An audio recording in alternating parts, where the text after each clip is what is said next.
SI.10 maaf SI.11.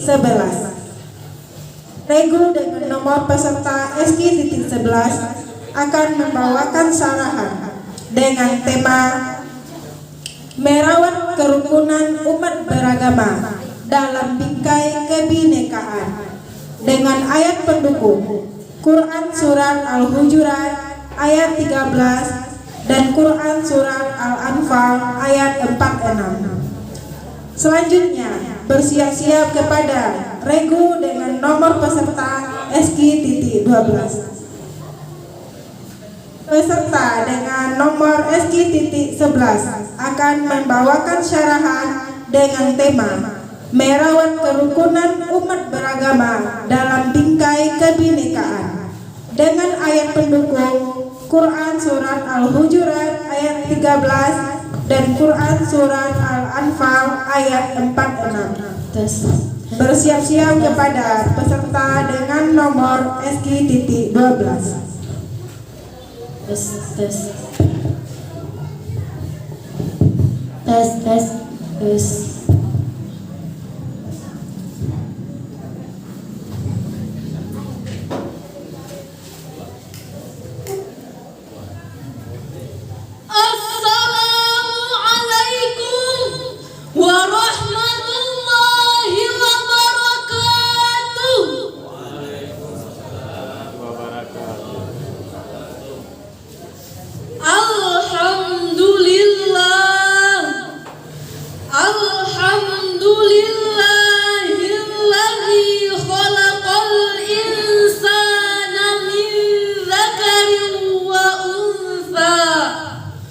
Wassalatu wassalamu ala sayyidil Mustafa wa ala alihi ahlihi sidqi wal wafa.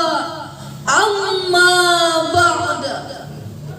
Dewan Hakim yang kami muliakan, hadirin dan teman-teman sekalian yang kami banggakan,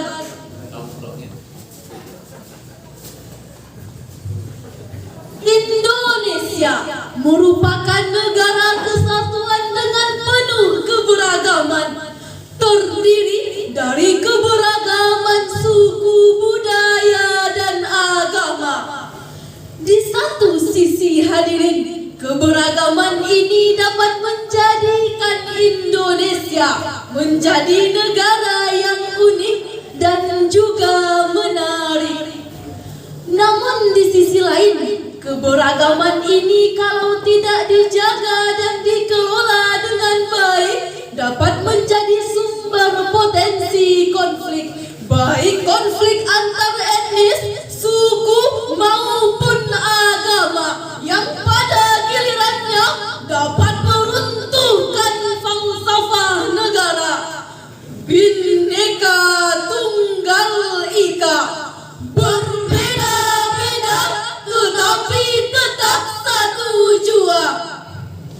Bahkan hadirin, dengan adanya keberagaman ini dapat menjadi target dan sasaran bagi pihak-pihak yang tidak menginginkan Indonesia menjadi negara yang kuat, hebat, dan juga bermartabat, dengan memicu sumber-sumber potensi konflik, terutama konflik antar agama yang sangat berbahaya bagi tegaknya pilar-pilar persatuan dan kesatuan bangsa.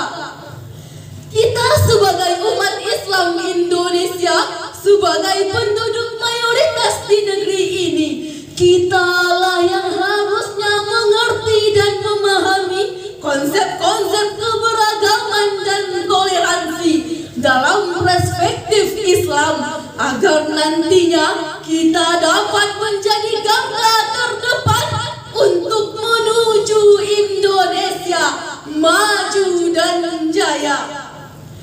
Atas dasar inilah maka tergugah hati kami bertiga untuk menyampaikan syarahan yang berjudul merawat kerukunan umat beragama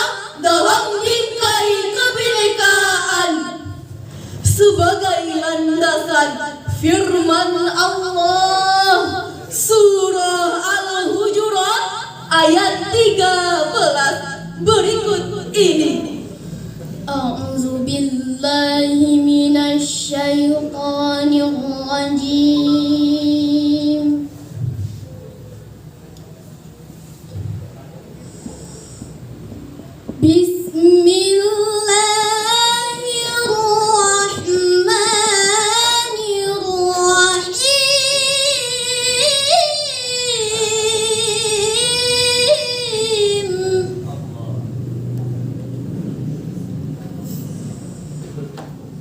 Ya ayyuhan nasu inna khalaqnakum min dzakarin wa unsa.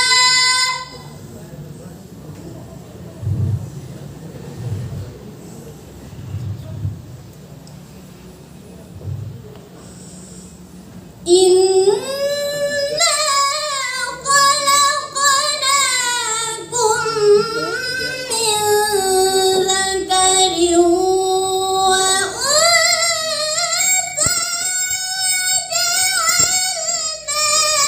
waja'alnakum syu'uban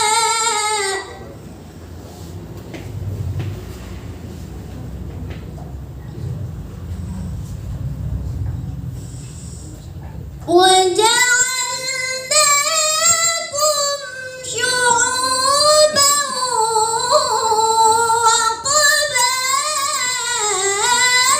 وقبائل لتعارفوا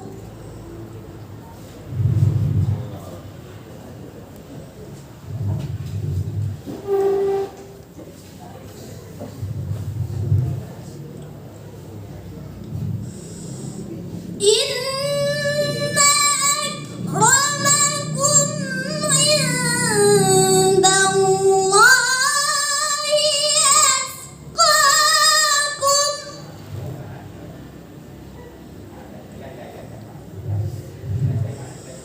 Inna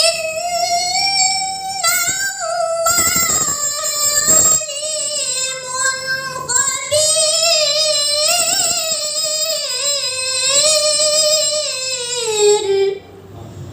Aku berlindung kepada Allah dari godaan setan yang terkutuk dengan nama Allah yang Maha Pengasih, Maha Penyayang. Wahai manusia, sesungguhnya kami telah menciptakanmu dari seorang laki-laki dan seorang perempuan. Kemudian kami jadikan kamu berbangsa-bangsa dan bersuku-suku supaya kamu saling mengenal. Sesungguhnya orang yang paling mulia di antaramu di sisi Allah ialah orang yang paling bertakwa. Sesungguhnya Allah Maha mengetahui, Maha mengenal. Hadirin wal hadirat rahimakumullah. Syekh Abdurrahman bin Abi Bakar dan Imam Jalaluddin As-Suyuti dalam tafsirnya Ad-Durrul Mansur fi Tafsir bil Maqsur jilid 7 halaman 578 menjelaskan sababun nuzul ayat ini adalah ketika Rasulullah meminta kepada Bani Bayadah untuk menikahkan salah seorang putri mereka dengan Abu Hindin yang merupakan bekas budak mereka. Namun Bani Bayatuh menolaknya seraya berkata, "Ya Rasulullah, bagaimana kami akan menikahkan putri kami dengan bekas budak kami?" Maka turunlah ayat 13 ini yang diawali dengan kalimat "Ya ayyuhan nas", yang ditujukan kepada seluruh umat manusia tanpa membedakan ras dan golongan, sebagaimana yang telah ditegaskan oleh Syekh Abu Baghawi dalam tafsirnya Mu'alimut Tanzil fi Tafsiril Quran juz 4 halaman 265 menjelaskan bahwa manusia berasal dari nasab yang satu, yakni Adam dan Hawa. Oleh karena itu hadirin, tidak ada lagi alasan bagi kita untuk saling menghina, saling merendahkan, saling membenci antara satu dengan yang lainnya. Wa ja'alnakum syu'uban wa qabail. Menurut Syekh Abu Ja'far Muhammad bin Jarir At-Tabari dalam tafsirnya Jami'ul Bayan fi Ta'wilil Quran juz 22 halaman 311 menjelaskan, syu'ub merupakan an-nasabul ba'id, nasab yang jauh, sedangkan qabail merupakan al-akhadul akbar, rumpun yang paling besar. Profesor Dr. Muhammad Quraisihab dalam tafsirnya Al-Misbah volume 13 halaman 261 menjelaskan, syu'ub dan qabail merupakan struktur sosial yang paling besar dan beragam, sehingga kita menjadi lita'arafu, yang menurut Sayyid Qutb dalam tafsirnya fi Zilalil Quran halaman 401 sampai 402 adalah keharmonisan yang dimulai dengan saling mengenal.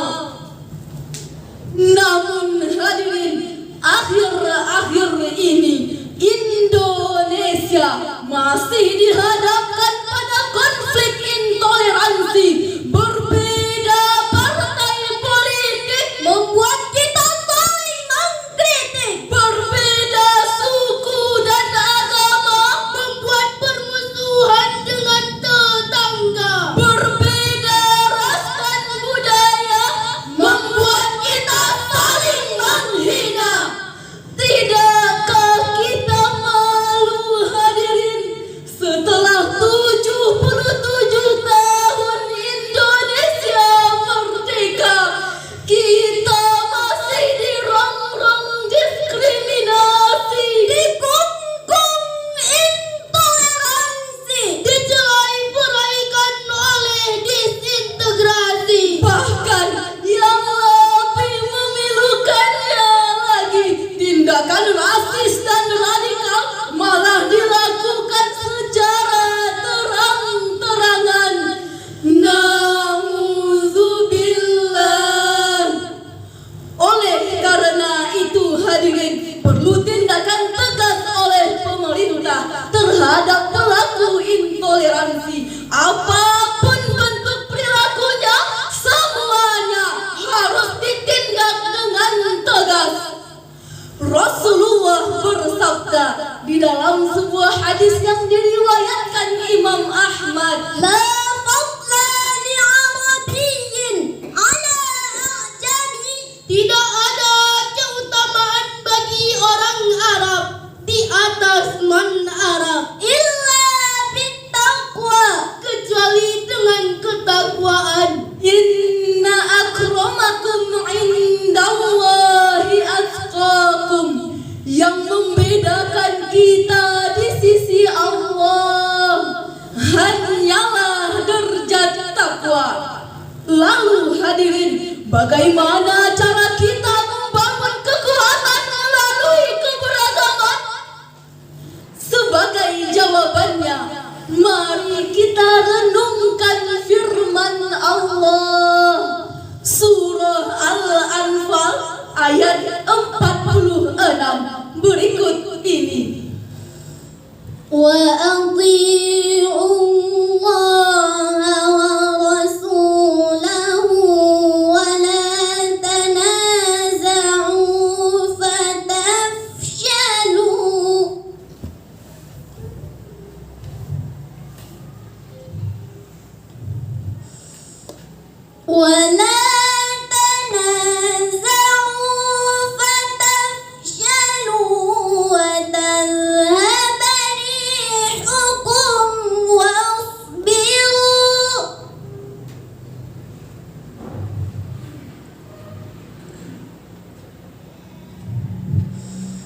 Inna Allah ma'as sabirin.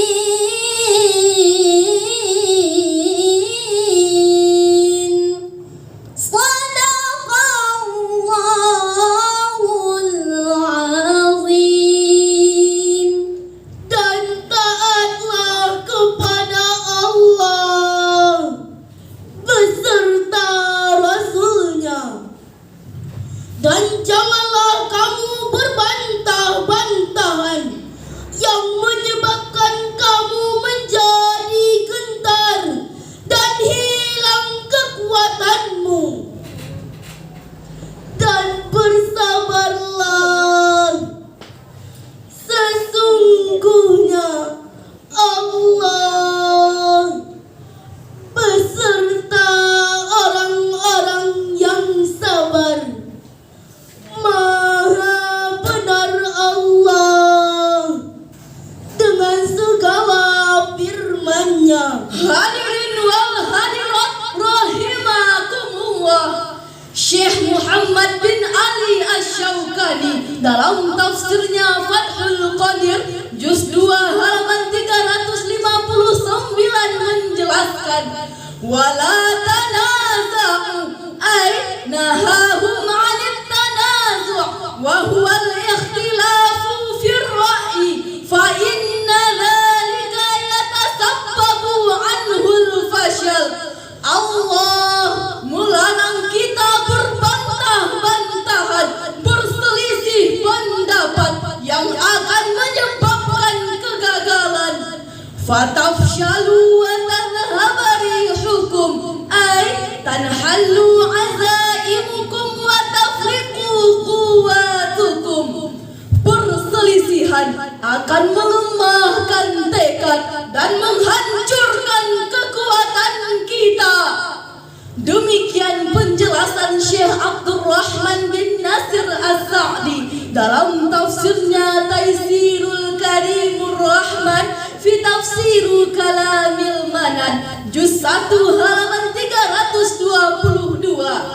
Dengan demikian hadirin, perang yang kita hadapi saat ini bukanlah perang mengusir penjajah, bukan perang bersenjata, tetapi perang fitnah dan adu domba, perang berita hoaks dan ujaran kebencian. Pantas Presiden Soekarno pernah mengatakan, my struggle is easier than you because I repel the invaders while you shoot against your own people.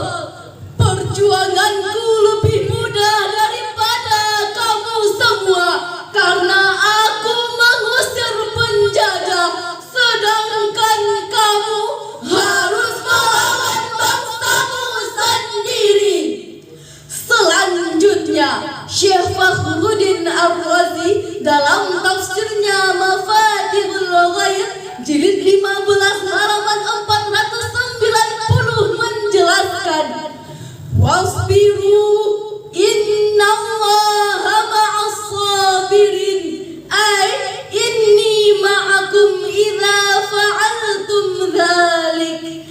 Allah akan bersama dengan kita jika kita bersabar.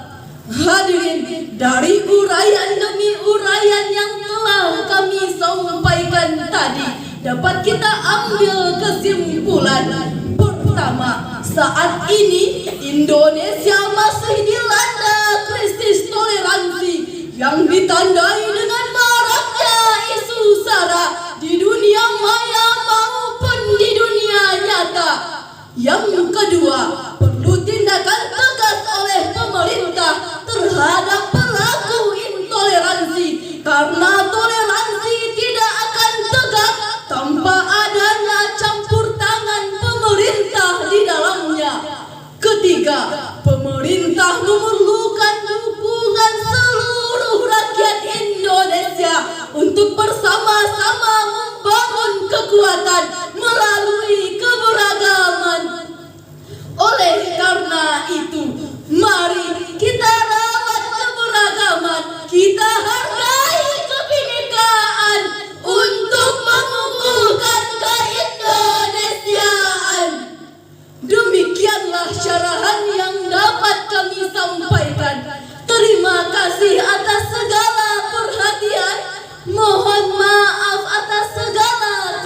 ulangan. Assalamualaikum